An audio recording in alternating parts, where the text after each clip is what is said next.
నేను చెయ్యనయ్యా, చెయ్యను. ఏదో అనుకుంటున్నామో, నువ్వేదో చెప్పినట్టు ఆడించే ఆడిస్తే ఆడే మనిషిని కాదు నేను. చెయ్యను అంతే. చికెన్ చేస్తున్నారు ఊరికే. ఏమండి, ఏంటండి? 100 రూపాయలు పెట్టుకున్న రిమోట్ పాడైపోతే అటు కొట్టి ఇటు కొట్టి వాడతాం కదా. అవును. అలాంటప్పుడు లక్షలు పోసుకున్న మొగుడు చెప్పిన మాట వినకపోతే కొడితే తప్పేంటి? ఏంటి తప్పేంటా? అబ్బా వినండి, కొడితే తప్పేంటి అని. మా ఫ్రెండ్ విజయలక్ష్మి లేదు, తను వాళ్ళ ఆయన్ని కొట్టిందిట. కొట్టిందా? బ్రతికే ఉన్నట్టు కానీ చచ్చినట్టు పడున్నట్ట. మరి ఏం చేసిందట? పక్కనున్న జనరల్ హాస్పిటల్ తీసుకెళ్తే వాళ్ళు ఎముకల హాస్పిటల్ తీసుకెళ్ళమన్నారట. ఏమో 4-5 ఎముకలు పక్కనే తప్పుకుని ఉంటాయి. అసలు ఆడదా రక్త పిశాచా? ఏమండి, అలాంటి ఆడదాన్ని నేను మీ పక్కన ఎదురుగా ఉండగా అలాంటి మాట్లాడండి. మనసు నొచ్చుకోదు. ఎవరిది? ఇంకెవరిది? నాదే. అయినా మీ ఫ్రెండ్ విజయలక్ష్మి అని అంటే నీకు పొడుచుకొచ్చింది ఏంటి?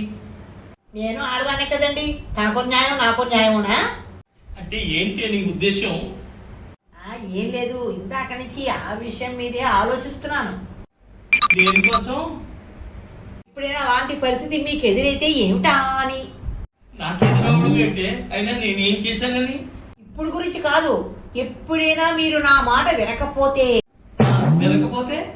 మా ఫ్రెండ్ విజయలక్ష్మి చేసిన పని గుర్తుకొచ్చి కాలో చేసుకుంటే అలాంటప్పుడు మీకు ఏదైనా అయితే మన పక్కనున్న హాస్పిటల్కి తీసుకెళ్తే మేము ఇక్కడ ట్రీట్మెంట్ చెయ్యలేము, ఎముకల హాస్పిటల్కి తీసుకెళ్ళిపోండి అంటే అప్పుడు విరిగే ఎముకల కట్లు సంబంధించిన ఖర్చు ఇప్పటి నుంచి ఎలా దాచాలా అని ఆలోచిస్తున్నాను. నీ ఆలోచన తగలట. అయినా ఈ మధ్య నీకు ఇలాంటి దుష్టమైన ఆలోచనలు వస్తున్నాయంటే?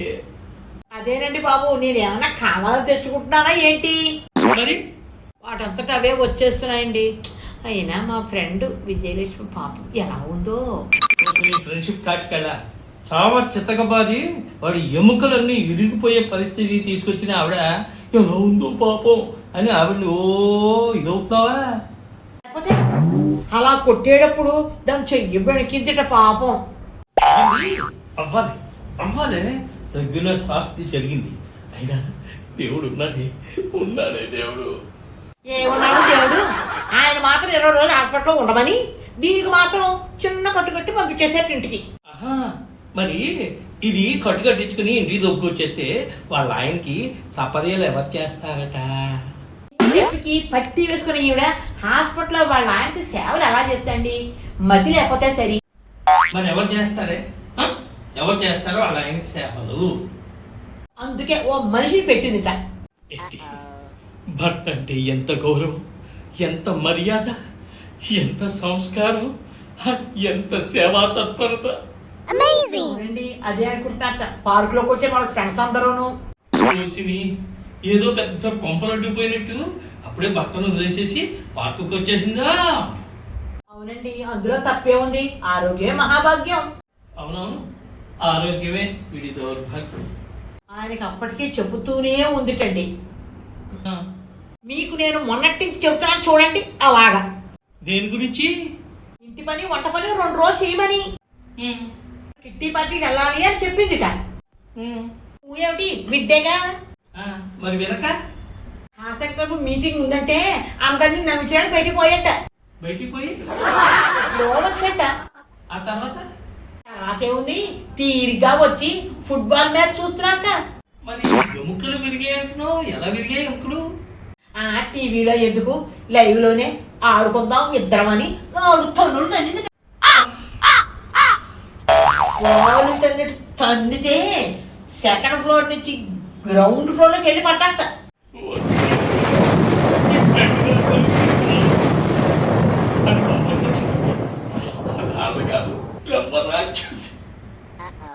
బ్రహ్మ రాక్షసుదే ఒకేసారి తినేసారు కదా. జస్ట్ 4 తన్నులు తన్నిందంతే. ఆయన చెప్తే వినాలి కదండి వాళ్ళ ఆయన. వాళ్ళ ఆయన ఏమిటే మాటకు వస్తే మీ ఆయనైనా వినాలి. సరే అన్నట్టు పొద్దున్న అవేవో వంట పని చేయాలి, ఇంటి పని చేయాలి అని చెప్పు. నేనేదో పెద్ద పోలు కాళ్ళగా ఏమిటి ఆ పనులు చేయడం ఏమిటి అని అన్నాను కదా. అవి ఏముంది కానీ ఆ పనులు నేను చేసేస్తానే. నువ్వేదో మీటింగ్ ఉన్నారా కదా, లేదా పార్కులో ఫ్రెండ్స్ ఉన్నారు కదా నీకు కూడా, అక్కడికి వెళ్ళి కాసేపు వాడతో కబురు చెప్పుకో.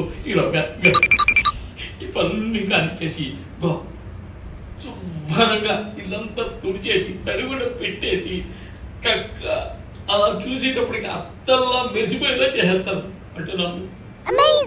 పర్లేదండి, నేను చూసుకుంటాను. అయినా నా బుర్రలోంచి ఆలోచన పోవటం లేదండి. తుడిచి నీ బుర్రలోంచి బూజంతా దులిపి అయినా చెప్పాను కదా, నేనే చేస్తానని చెప్పాను కదా, వినాలి కదా. అంతా అయిపోయిన తర్వాత రేపు పొద్దున్న అదే ఆలోచన నీకు వచ్చి మీ ఫ్రెండ్ చేసిన పని నువ్వు చేస్తే, నేను బెడ్రీడర్ అయితే ఆవిడ మనిషినైనా పెట్టారు, నువ్వు ఆవిడ పెడతావు, నచ్చావని చావాలి. ఇదిగో చెప్పింది వినటం నేర్చుకోబోద్దు. అది కాదండి. ఏది కాదు, ఏది కాదు. ఇంకా నమ్మలేకపోతే, నీకు నమ్మకం లేకపోతే ఇంకో ఒక్క 10 నిమిషాలు చెప్పానుగా, బయటికి వెళ్ళరా. తర్వాత వచ్చిన తర్వాత ఇల్లు ఎలా ఉంటుందో చూద్దు. కానీ ఇక్కడ విసిగచ్చుకో, నన్ను రెచ్చగొట్టుకో, నాకు బీపీ తెప్పించుకో. నేను చెప్పినట్టు నువ్వు వినాలి. నువ్వు బయటికి వెళ్ళు, నేను ఇంట్లో పని మొత్తం చేసాక ఒకటి ఫోన్ చేస్తాను, అప్పుడు వచ్చి చూడు. అంతే అంతే. ఏమిటో మా ఫ్రెండ్ విజయేష్ గురించి చెప్తే ఈయన కంగారు పడిపోతున్నారు ఏమిటో.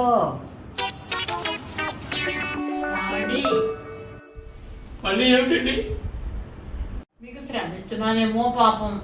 శ్రమ వల్ల కదా. అయినా హాస్పిటల్లో బెడ్లో 20 రోజులు 40 రోజులు పడుకునే కన్నా నేను ప్రశాంతంగా ఈ పనులు చేసి బెడ్రూమ్లో నీ పక్కన పడుకోవడమే బెటర్. ఇంకో నువ్వు వెళ్ళిక, నువ్వు నన్ను విసిగచ్చుకో, పనులు డిస్టర్బ్ చేయకయ్యా. ఏమిటో చెప్తే వినరు, కొడితే బాధపడతారు. ఒరే బాలరాజు,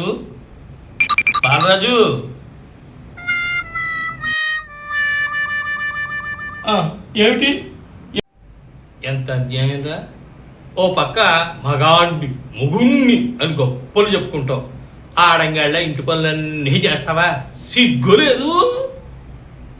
చాలే, సిగ్గెందుకు పట్టడం? అయినా ఇక వాళ్ళ చేత తిట్లు తినే కన్నా, తల్లులు తినే కన్నా ఇక మన పనులు చేసుకుని సుఖంగా ఉండడమే బెటర్. అంతేలే, నువ్వు మారవు. మా మగజాతికే కళంకం తెచ్చి పెడుతున్నావు కదరా బాలరాజు, నీ చేష్టల వల్ల.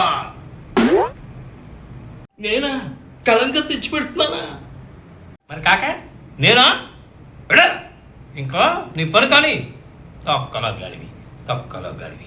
అంతేలే, నీ బతుకంతే. నాకు ఓ పాట గుర్తొస్తుందిరా బాలరాజు. జన్మమెత్తితిరా అనుభవించితిరా, బ్రతుకు సమరంలో నలిగిపోయితిరా. నువ్వు నాకు చెప్పేవాడివేనా? బ్రతుకు సమరంలో నలిగిపోయితిరా,